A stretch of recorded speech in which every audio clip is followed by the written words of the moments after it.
Produces light, warmth, heat, change.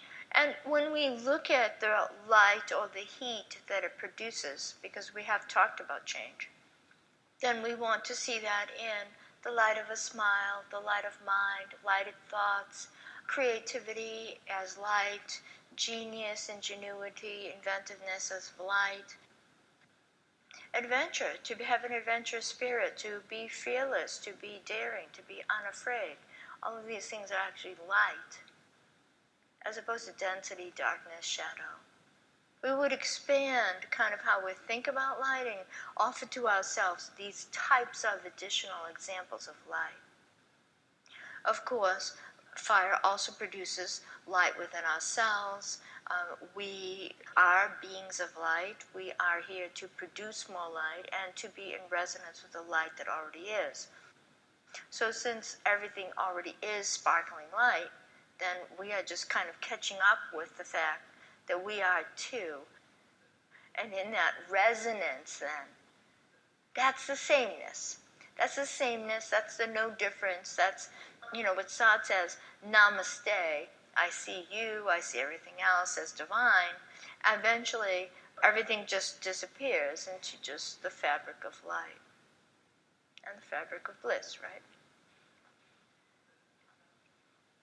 So which leads to the light of mind, right? So ultimately, for all of us then, not only is our mind to increasingly self-illumine itself, again, ultimately, that's why they call the word enlightenment, is that combustibility of the mind itself, that consuming quality of fire.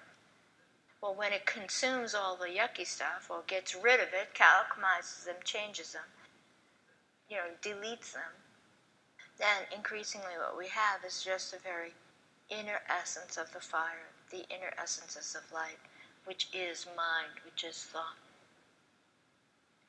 It also reproduces itself, of course, and that's, when we put wood or paper on a fire, it consumes whatever is the fuel, but fire itself seems to reproduce itself from that fuel.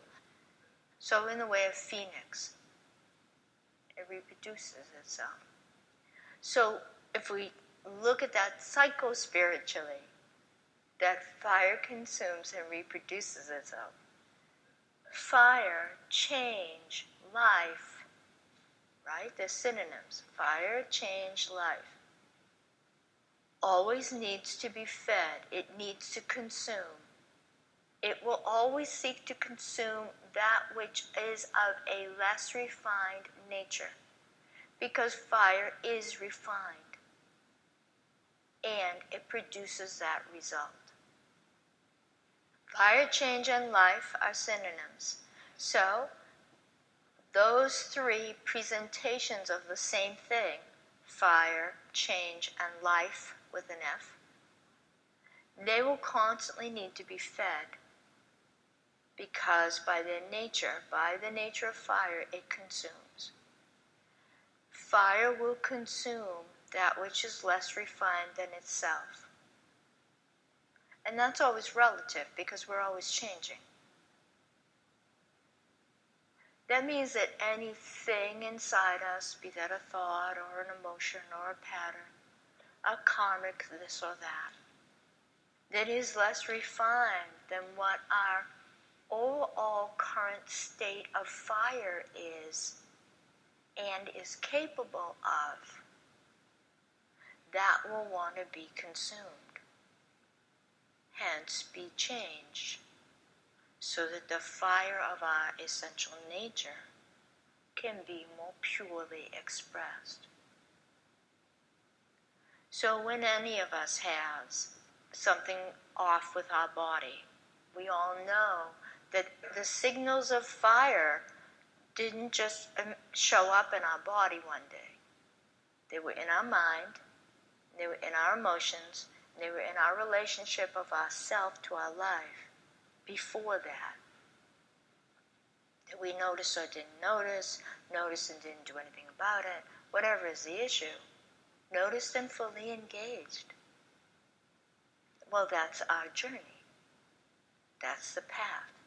The path regardless of point of path. You know, there's a point on the path, it's called the path of fire. Well, maybe all of it's fire. Maybe we're all constantly in transfiguration. Well, the mystery is that thought breaks down, but it serves very well for a long time. All of our frames of reference serve us well for quite some time. But then the frame becomes a prison, and we refer to ourselves according to the prison, instead of understanding that it actually was always a relative frame of reference.